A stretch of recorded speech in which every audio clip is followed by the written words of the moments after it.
talking to Councilor McConnell about the issues in the city. So my first question is, as you have been someone who has a lot of experience within the TDSB, what is being done on council to help improve support for children in abusive circumstances?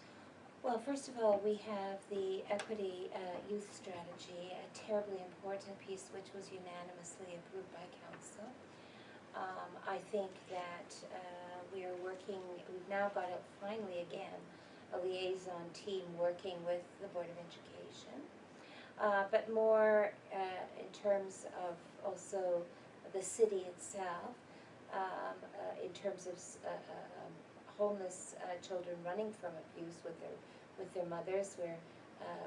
We're in a big fight on the Red Door to try and retain that shelter. We have workers that are working in each one of our women's shelters, particularly when the women and the children are running from abuse.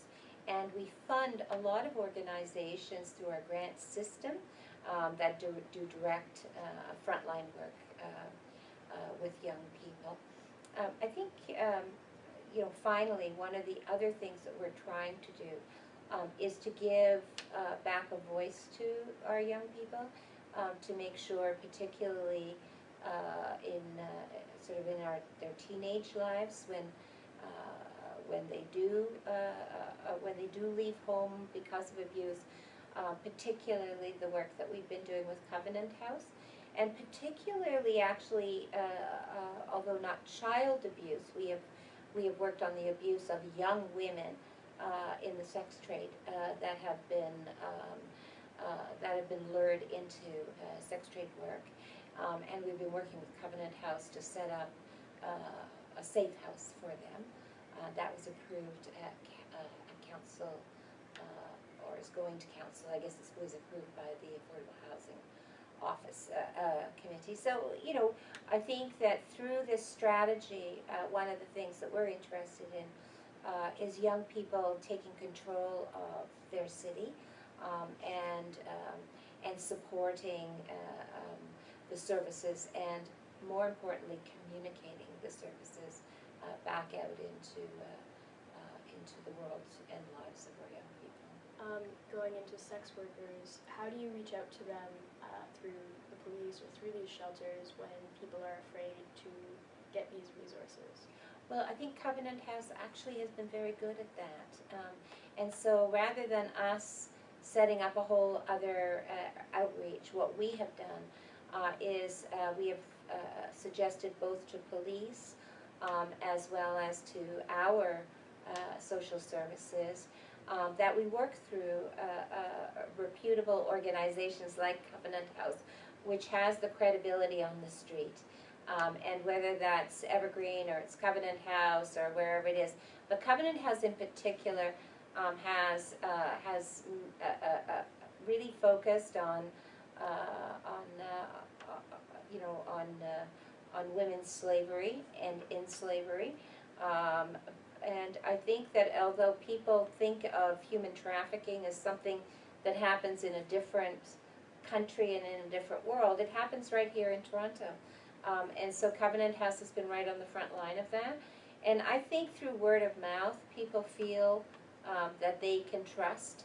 And the next step of that is to set up a safe place where young women, in some cases girls, can go to begin to not just get out of the trafficking situation, because it isn't for them. The young women that we're seeing are not young women who wish to be in the sex trade work. That's different. I think these are young girls that have been entrapped. And so giving them the safety net to get out, the housing supports, the psychological supports, is better done, in my view, by us funding and helping Covenant House or Evergreen or any of those other youth outreach programs, including it to our gay and transsexual and lesbian kids on Church Street. All of those services are given grants, and I think they're better we're better to stand behind them with money than to replicate the work that they do. They have much more credibility. Do you think that Toronto Council has a role in teaching self-advocacy within the TDSB to students who have, say, learning disabilities or very visible disabilities? You know, I think I was on the school board, as you know, and there was a time in which we had both budget and we were properly paid. And I think that the governance of education has really been starved. And as a result of that, those voices have been shut down. We would not have the Pink Triangle program, which is for gay, lesbian, transgender, transsexual students, if it, and I suppose in some cases straight and gay positive kids, we wouldn't have that program if it hadn't been for the young people who came forward when I was on the school board to the school programs committee and said, here we are and we need you and we're being bullied and we want our own space. I think that happened because we had full-time trustees and we had full-time budgets. And once the provincial government took that away and amalgamated into an unwieldy education system, I think it's been very, very difficult. So from my perspective, you know, I can only do what I can do back home in my ward. And even working with the school board trustee has been very, very difficult because of these lack of resources. Within Toronto and the province, we have two public school boards, the Catholic School Board and the Toronto School Board. How is that a challenge to manage both within the city? Well, of course, we don't manage it, right? So what it does mean, and you know, in Nova Scotia, for example, it is managed by the municipality. The governance is, it is a committee of council. But here in the city we have independent, and we have actually a third one, which is the French language system as well, who have their own trustees as well. On the one hand, I think that they thought that it would be kind of standalone. On the other hand, I think that it makes it uncoordinated. And so it's very difficult to build those liaisons between so many different boards of education with so many different initiatives. So what we've tried to do, again, coming back home, is work with the school board to set up in the Regent Park area Nelson Mandela, which will have a community which has been renovated by the school board, and which will have a community center attached to it, funded by the city. So you have the two board and the city working together in a capital project, but also working with putting daycare in there so that can support all day kindergarten and also employment opportunities to support some of our young mums who are now ready to go back to work. So, you know, I think we can do a lot more work together. Certainly when I was at the school board, and that's over 20 years ago now, we were talking about schools as being hubs of the community, a place where you could get referrals for health, for language, for aquatics, for all sorts of things, including psychological and mental health care. But that, you know, that was very difficult, and I believe that part of the problem is this disengagement of the governance oversight, and that needs to be pulled much stronger together. How do you think that could be more stronger, the oversight? Well, you know, I've often wondered if it might be better for the school board and the city government to be rolled into one. Constitutionally, it's not going to happen because of the Catholic school board have the right to their own independence. But as much as we could try and break down those barriers, I think that would be much better. I'm very sad that the Toronto School Board are, you know, very far removed from this building. I thought that they were much better to have been on College Street, not because of the location downtown, but rather the proximity to the two governances, the two governments working together. And I think since they've moved into their,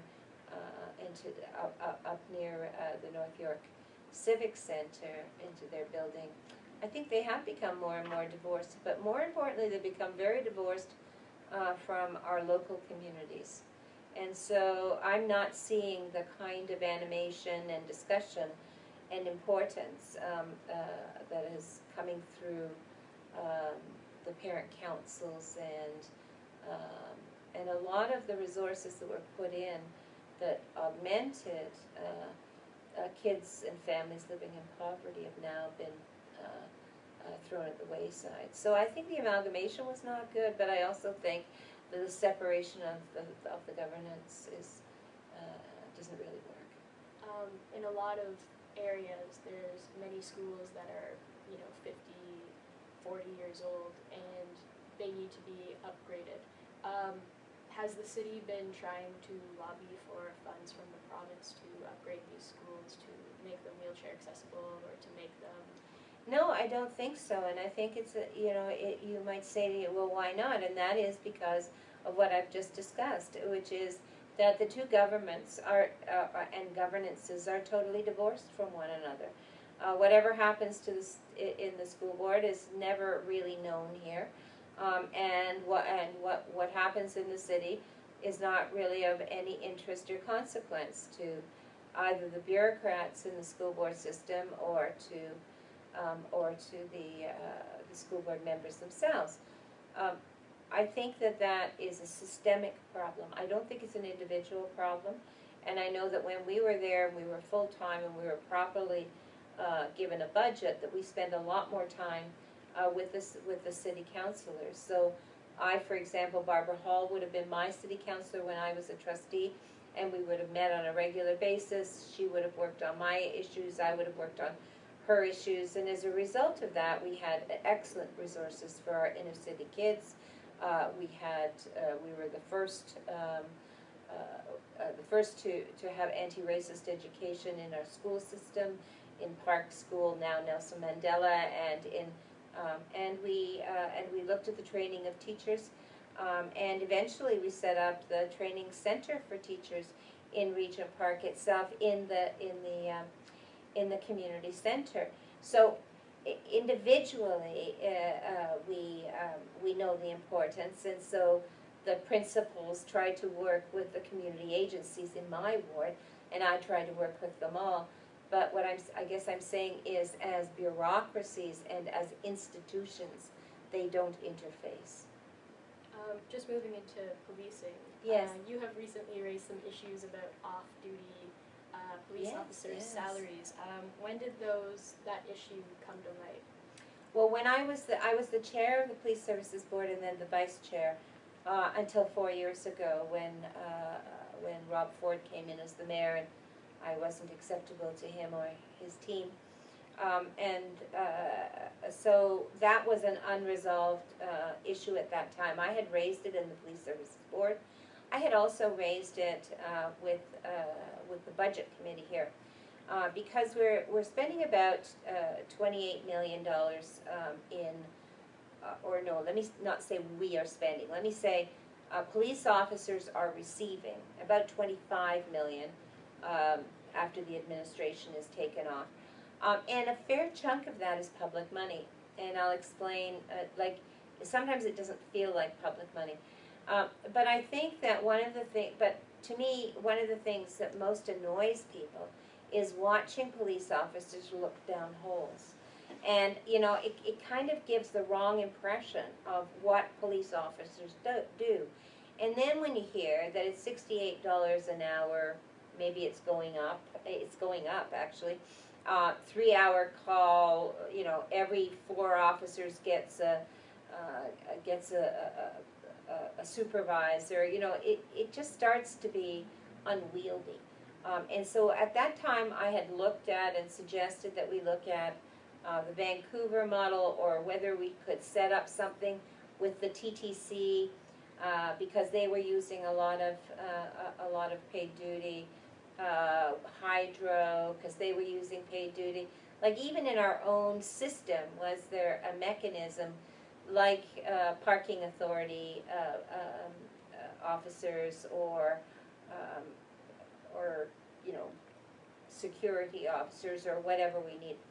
One of the things that I discovered during that investigation or research was that we're the only, well, there are two municipalities in Ontario that use paid duty officers.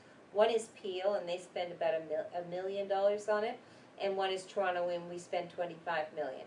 When you go to Montreal, you know, they're in the neighborhood of, you know, a quarter of what we spend. So why is it, and how is it that we got to this point? So you might say to yourself, well, what made you ever think about that? So I think one was that public face of policing, as, you know, drinking coffee and doing donuts, when I know that that's not what generally police officers do. And so that face was, I felt, very problematic to me.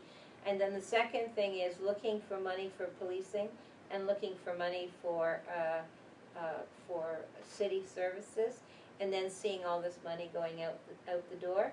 And then finally, because I was at the negotiating table with police officers pushing to be the highest paid in Ontario, and then the highest paid in the country, but not acknowledging that $25 million is put onto their paychecks. So for me, when I started to look at what the regulations were, I realized that the regulations were bogus. They're really, we did it because we did it. It's just the usual way we did business, and it grew and it grew and it grew.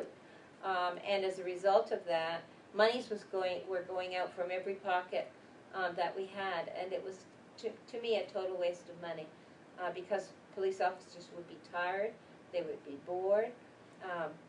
You know, the classic one is the Blue Jays game, when the only time they're all sitting around watching the game, and then at the 7th inning stretch, they all get up and face the crowd like, I'm not quite sure what they're looking at. But all of those people are paid, and paid handsomely, and they are not, it's not part of their salary. So it always seemed to me, so I got the bylaw changed because we had one of these things. Oh no, we do it because the city bylaw says we have to do it, says the police. And the city bylaw people said, no, no, no, we have the bylaw because the police say we need it. And then I say, well, under the Highway Traffic Act that everybody is quoting backwards and forwards, the Highway Traffic Act is the same in Thunder Bay, it's the same in Guelph, you know, it's the same in Ottawa. How come they're not using paid duty? So for me, it was just a better way of resourcing our city. And in some cases, such as special events were being canceled because they couldn't afford paid duty.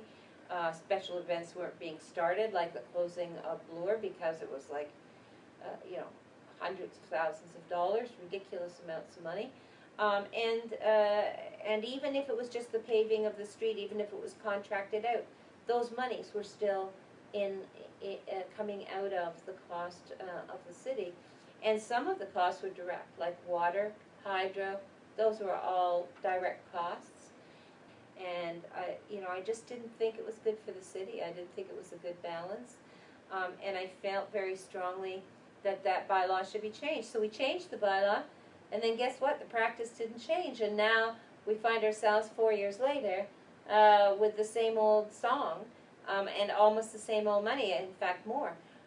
So sometimes you have to change the regulations, and sometimes you have to change the practice. And in our case, the film industry is still using them.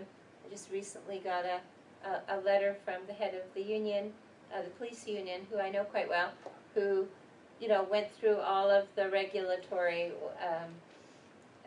rules. He was surprised I didn't know them, but of course I knew them. I just knew that rules that apply in Toronto also apply in Thunder Bay, and they're not in Toronto. We are interpreting things in a different way. So I think this is a colossal waste of money, and I think that those police officers should be at home with their families, and we should have employment for others who, when we need to close streets or have construction sites looked after. And I don't know why insurance companies would require it in Toronto and not in Guelph. I just think that perhaps it's all in the interpretation. Just going into, lease spending, recently there have been a couple of mental health nurses added to, Yes. I believe it's two divisions within Toronto. Yes. What is the role of those nurses? So this program started when I was actually just going to the police board, and it started in my ward in 51 Division with a nurse practitioner and a police officer connected in with St. Mike's. And the role is really to help first of all, to train all frontline police officers, to help them understand how to handle people with mental illnesses, and particularly people who are in crisis, because that's when police are called in. And rather than the person who is in crisis being confronted by an armed police officer in uniform, which is very, very scary if you're having a mental health episode or a breakdown of some sort. But rather to have an officer that is trained along with a nurse practitioner who has the medical skills to be able to talk somebody down and to keep, in a sense, a prevention and a de-escalation, much more of a medical model than a criminal enforcement model. And I think we found in our ward a huge success with that program. I know I went out to, I'm not sure whether it went to Scarborough or went to Etobicoke, but the last two areas of the city have now been included as well. So we now have those teams in all four areas of the city. Are they enough? No, I don't think they are. I'd like to get more because I think that sometimes if they're not, if it's not their shift, or if they're not available, or if it's too much of a crisis, and we've had that with some of the shootings that we've had, they haven't been there and they haven't been brought in. But in general, they have been hugely important and productive in saving the lives of many, many, many people who are having those episodes, and who, if had been confronted by police officers, may have taken their own lives by getting police officers to shoot at them, right? With a nurse practitioner, a mental health professional, I think that they're able to give the support to the person that's necessary to know what kind of medical interventions are needed, and to get that person interfaced with the right treatment, and the right treatment is neither jail nor guns. Do you think it's possible to train our police force to know these harm reduction methods and to know these de-escalation tactics? Absolutely, absolutely. And I continue to be surprised that in the training in Aylmer, Ontario, where police officers are trained over a 6 or 8 week period of time, that they are still basically taught shoot to kill. And I remember one of the deputies who was leaving at the time told me that he had never unholstered his gun in all of his work throughout all of the different ranks. And when you think about that, police officers don't actually pull their guns very often, and they don't shoot their guns very often. So if they're trained over and over again to hit where it hurts and to take somebody down whenever and because they don't do it on a very regular basis, that bad training can result in serious problems. So I know that that trying to teach de-escalation is even more important in police training than some of the combative gun training that goes on. I'm not saying that you wouldn't have to use guns at times, of course you do. But I'm not certain that in many instances, particularly around mental health issues, that a gun is necessary. And I think that these teams that we've just talked about of mental health professionals, nurse practitioners, alongside the enforcement allows for both the training in the community, which may be at the end of the day the best kind of training that you can get. So we've been pushing for Toronto to train their own, and in particular for the divisions to use those nurse practitioners to talk about the ways in which frontline officers in the communities can make a difference. Going back in time a little bit to G20, Yeah. There's still a lot of, I guess, unanswered questions and unresolved issues. Yes, there sure is. Do you feel that there could have been more done by the Toronto police to prevent that huge explosion of, I guess, violence within the city at that time? It was a really hard weekend. The members of the board took it very seriously. We were on the Blackberries until midnight every day. I think it was a colossal, badly managed, top-down catastrophe. They never should have had it in Toronto. If they were going to have it in Toronto, the federal government and the Prime Minister should have given us the resources that they gave to Muskoka. I mean, they gave all the money to Muskoka, and then they had all of the action down here. I think it was inappropriate to put our city into that kind of jeopardy. But more importantly, and Justice Morden has spoken about this in his review. I asked for a review by the Justice, and you know, he had harsh things to say about the board. I believe the board worked as hard as they knew how to do it, but he believed that we could have been further into operations, something that our board was the most progressive of. So I don't know what would have happened if it happened anywhere else in Canada, because most of those boards have nothing to do with operations.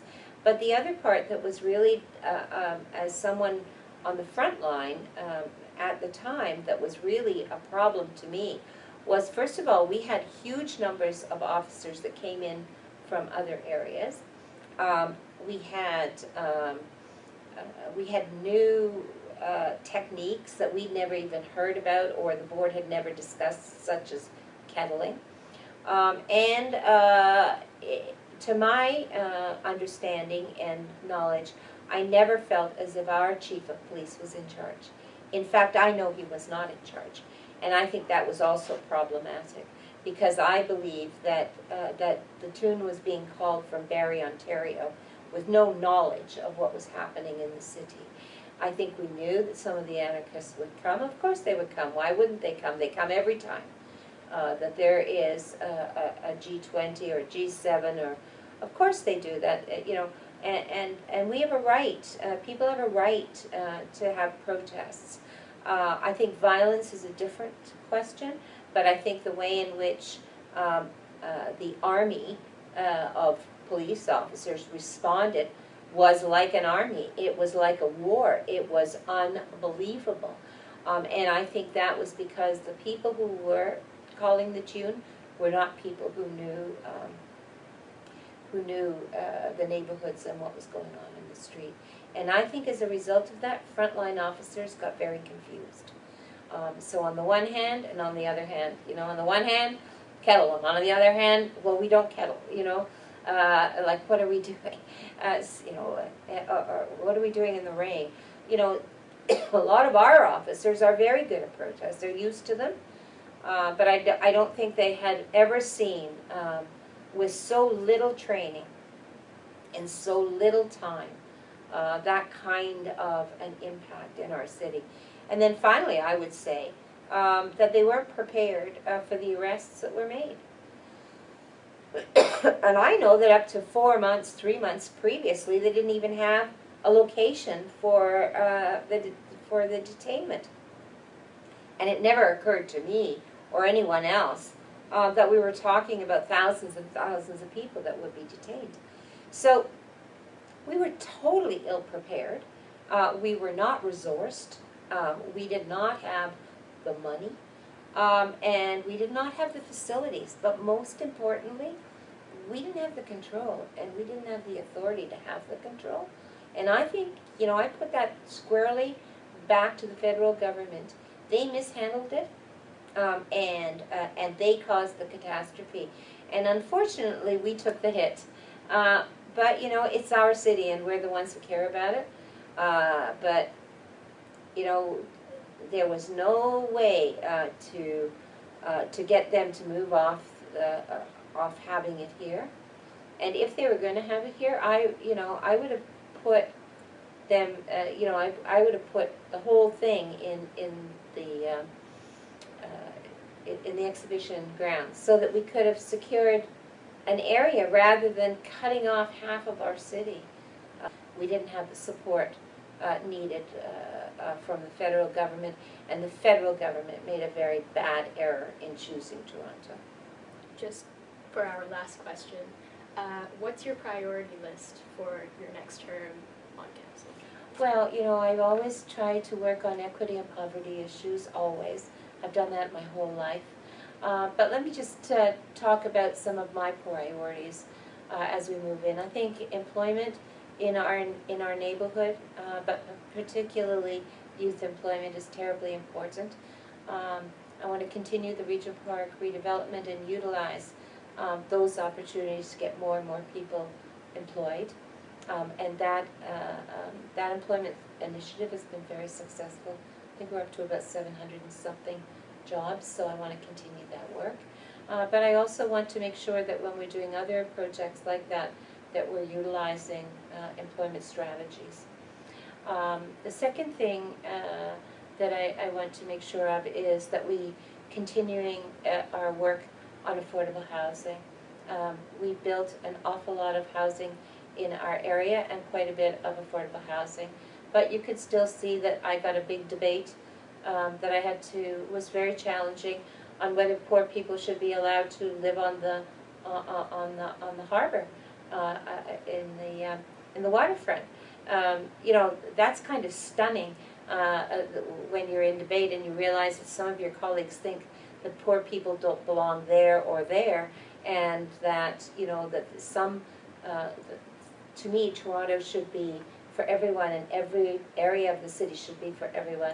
So I've worked on mixed income communities, and with housing as our top priority, and the federal government has moved out of that. The provincial government has not been active. They've removed any of the any more rent guarantee income subsidies. So I just think that's really the biggest target. The Federation of Canadian Municipalities, that I sit on the board of directors and also on their committee on social development, has that as its first priority in the budget discussions. And they've been very successful in the past. They did the gas tax, they did the Canada Bill. So the fact that that's their new #1 target is pretty important. But I think that we're building out Regent Park, a mix of neighborhood, a mixed income, mixed use. It's terribly important to have those models that work, and to show those models to other parts of the city. So when I look at Regent Park, and it was modeled on St. Lawrence, and I'm hoping that the waterfront will also be more of a mixed income than people might think. And I know that West Don Lands, that's also in my ward and that I've worked on for many years, is also a mixed income.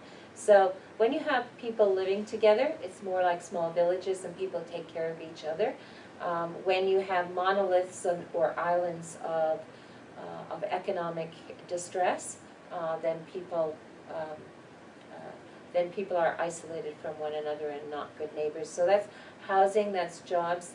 I think obviously, and in particular with youth, I think that we continue to try and build safe communities and environmentally sustainable communities. Now, all of that said, the big elephant in the room, of course, is transit, and I think that we need once and for all to get a good handle on that. And that will happen when we have good leadership and a mayor that actually can get things done. There's been kind of a hiatus in that leadership over the last 4 years. But I must say that we've still continued to work and to build in our ward. We've built facilities, we've built Regent Park, we're working on the Pan Am Games in West Don Lands.